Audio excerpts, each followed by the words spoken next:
Elections में किसको लड़ाएं, कैसे पीडीए का मुकाबला करें। पीडीए से घबराए हुए वो बैठे हुए हैं। पहले तो कभी कभी सुन भी लेते थे उनके मुंह से पीडीए, लेकिन इधर जो पीडीए की ताकत या पीडीए के लोग इकट्ठे हुए, एकजुट हुए, अब पीडीए कहना भी वो भूल गए हैं।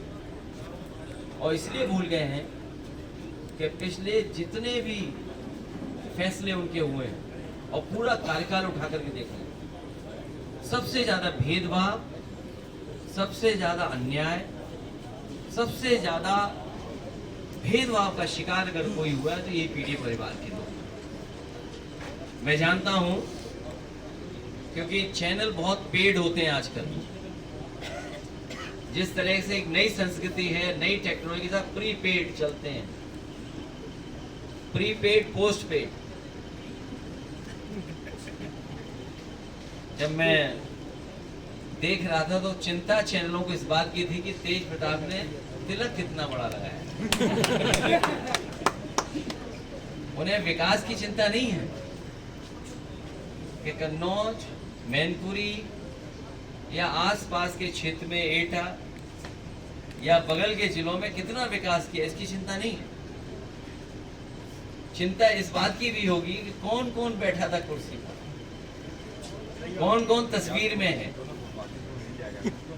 आज सवाल वही है जो पहले थे। महंगाई वैसे ही बढ़ती चली जा रही है, बेरोजगारी वैसे ही बढ़ी है, और जिस रफ्तार से समाजवादियों ने विकास करना शुरू किया था, उस विकास को रोकने का काम किया है। संविधान की लड़ाई, बाबा साहब भीमराव अम्बेडकर जी का दिया हुआ संविधान, उसके तहत जो हक अधिकार मिलने चाहिए वो भी अभी अधूरे हैं। जो लड़ाई जीती लोकसभा में, उसमें थोड़ा बहुत रुके हैं भाजपाई, लेकिन अभी भी उनके फैसले ऐसे नहीं हैं जिससे कि सभी को न्याय मिल रहा हो। ये अपने आप को हर संस्था से ऊपर समझते हैं, इनके लिए कोई संस्था नहीं है। भारतीय जनता पार्टी के लोग अपने इशारे पे चला रहे हैं। ये सदस्यता कम कर रहे हैं, जमीनों पे कब्जा ज्यादा कर रहे हैं। इनकी जो सदस्यता चल रही वो कम चल रही है, लेकिन जमीनों पे कब्जा ज्यादा चल रहा है। इतना भ्रष्टाचार, बेईमानी, लूट कभी नहीं होगी जितनी इनकी सरकार में होगी। बहराइच की घटना को लेकर क्या कहना चाहेंगे? बहराइच जो कुछ हुआ है, मैं अपने पत्रकार साथियों का धन्यवाद देना चाहता हूँ, और खासकर उन यूट्यूबर्स को, उन तमाम सोशल मीडिया के लोगों को जिन्होंने निष्पक्ष होकर के सच्चाई सामने लाने का काम किया। और सच्चाई ये है कि भारतीय जनता पार्टी ने जानबूझ करके दंगा कराया, क्योंकि उनको पता है कि चुनाव आ गया है, किसी भी सवाल का जवाब जनता में नहीं दे सकते, इसीलिए राजनीतिक लाभ लेने के लिए जानबूझ करके भारतीय जनता पार्टी ने दंगा कराया है। कल हाईकोर्ट और ने जीरो टॉलरेंस की अगर बात की तो आखिरकार पर्याप्त पुलिस क्यों नहीं थी, पर्याप्त प्रशासन का इंतजाम क्यों नहीं था, और जो जानकारी में था प्रशासन को, उसके बावजूद भी नहीं किया कुछ भी। मुझे उम्मीद है कि न्यायालय से न्याय मिलेगा। कल हाईकोर्ट ने जो गठबंधन पर रोक लगाई है, रहेगा, दो सीटें कांग्रेस को देने की बात चल रही है। भारतीय जनता पार्टी जिसको चाहे उसको गिरफ्तार कर ले, पत्रकार साथी भी गिरफ्तार हो जाते हैं। अगर वो कोई सच्ची न्यूज चला दें तो फोन आ जाता है उनके पास। उनको बाकायदा ब्रेकिंग न्यूज व्हाट्सएप पे मिलती है कि आपको ब्रेकिंग न्यूज यही चलानी है जो व्हाट्सएप पे आई है। अखिलेश जी गठबंधन को लेकर के क्या कहेंगे उपचुनाव में? करहल की जनता के सामने किसी तरह का दुरुपयोग नहीं चलेगा। सामने से दुरुपयोग दिखाई देगा, लेकिन वही अधिकारी कहेंगे अरे जीत तो आप ही रहे हो, समर्थन आपका ही करना है।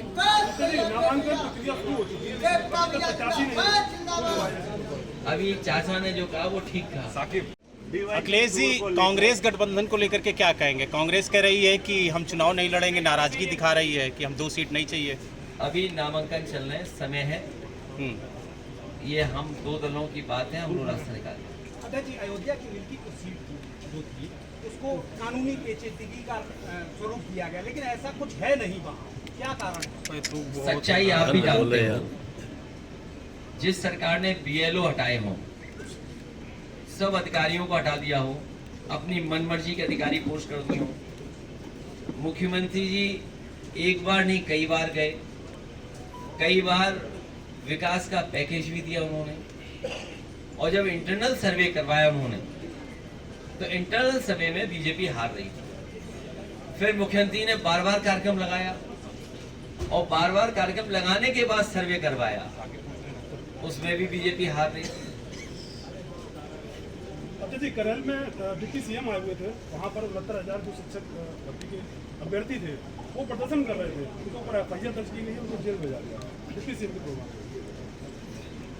मैंने पहले भी कहा कि ये किसी को न्याय नहीं दे सकते।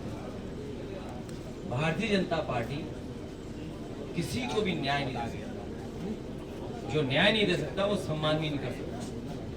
और लोकतंत्र की खूबसूरती यही है कि अगर कोई विरोध कर रहा है, कोई नाराजगी है, तो कम से कम उसकी बात सुननी चाहिए। ये जो सत्ता की ताकत से जो मुकदमे लगाए या जेल भेजा है या उनको परेशान किया जा रहा है, यही जनता है इनका हिसाब किताब करेगी इस चुनाव में।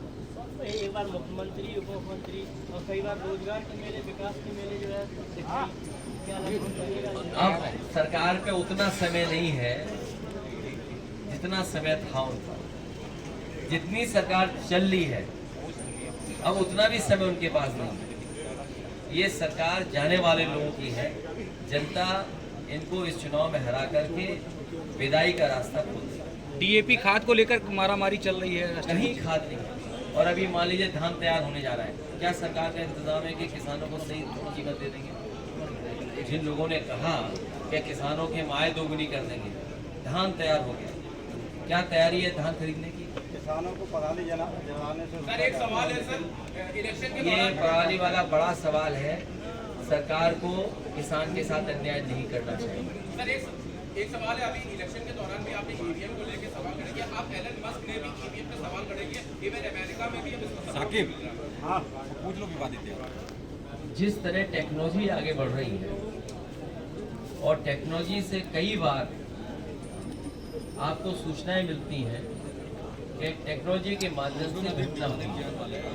आज ही के अखबार में पढ़ा गया है और किसी अखबार में ये सूचना दी गई है कि सबसे ज़्यादा घटनाएं जो आपके टेक्नोलॉजी के माध्यम से होती हैं वो सबसे ज़्यादा उत्तर प्रदेश में हो रही है। चाहे वो एटीएम से टेक्नोलॉजी के माध्यम से पैसा निकालना, किसी का कार्ड मिसयूज करना, इस तरह की घटनाएं सबसे ज़्यादा हो रही हैं।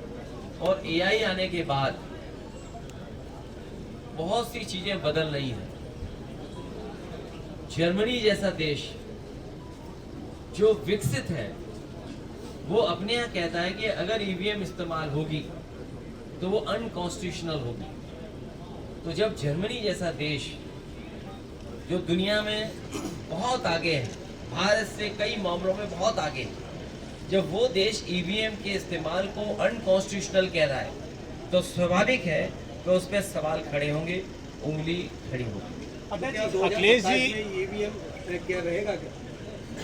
ये विषय अभी का नहीं है। हमारी बात और समाजवादी का पक्ष में लोकसभा में भी कह चुका हूँ, वो आप देख लीजिए मैंने क्या कहा। अध्यक्ष जी, मुख्यमंत्री योगी आदित्यनाथ हर प्रचार में ये कहते हैं कि बटोगे तो कटोगे, इस तरह के बयान को आप किस तरह से देते हैं? हर प्रचार में ये यूज होता है। वो समाजवादियों को बता रहे हैं और पीडीए परिवार को कह रहे हैं कि सब लोग एक हो जाओ।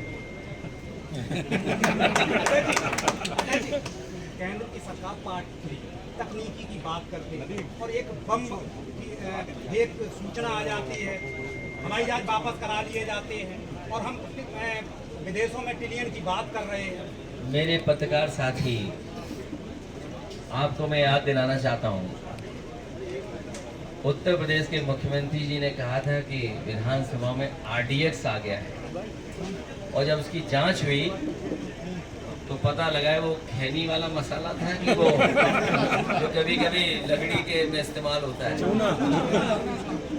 तो ये बात तो विधानसभा की मैं कह सकता हूँ। अब ये बम वाली बात आ रही है तो सिक्योरिटी बढ़ानी चाहिए सरकार, और सरकार की भी मंशा यही होगी कि सिक्योरिटी बढ़ जाए। अब कहाँ की सिक्योरिटी बढ़ाना चाहते हैं, डराना चाहते हैं, ये तो सरकार ही बेहतर बता पाएगी। लेकिन बड़े बड़े सवाल खड़े हो रहे हैं। बड़े बड़े सवाल खड़े हो रहे हैं, हालांकि वो समय नहीं है उन बातों को कहने का। कनाडा जैसा देश कुछ बात ऐसी कह रहा है जिससे भारत का सम्मान को ठेस पहुंच रही। अमेरिका भी वही बात कह रहा है और हम और आप लोग अखबार में कई ऐसी सूचनाएं मिल रही हैं, पढ़ रहे हैं हम लोग, जिन पर स्वाभाविक है चिंता करना पड़ेगा। अध्यक्ष जी अभी आप बेहतर समझते हैं किन बातों को से कहना। अध्यक्ष जी, बीजेपी के लोग लगातार अध्यक्ष जी, अभी त्रिपुरा में जो हार मिली है उसका बदला अगर ले सकते हो तो कन्हैया जीत कर ले सकते हो। और मिल्कीपुर फिर बदला ले लेगी बीजेपी से तब। अध्यक्ष जी अभी प्रोफेसर साहब ने एक विवादित बयान दिया है सीजीआई को लेके, क्या उसको लेके वो माफी मांगेंगे? नहीं, मेरी जानकारी में नहीं है। सुप्रीम कोर्ट के सीजीआई साहब का सब सम्मान है और हम तो बहुत सम्मान करते हैं, बहुत सम्मान करते हैं। अगर आप ये वीडियो YouTube पर देख रहे हैं तो हमारे चैनल को सब्सक्राइब करें और बेल आइकन को दबाना ना भूलें। अगर आप Facebook पर ये वीडियो देख रहे हैं तो हमारे पेज को लाइक करें।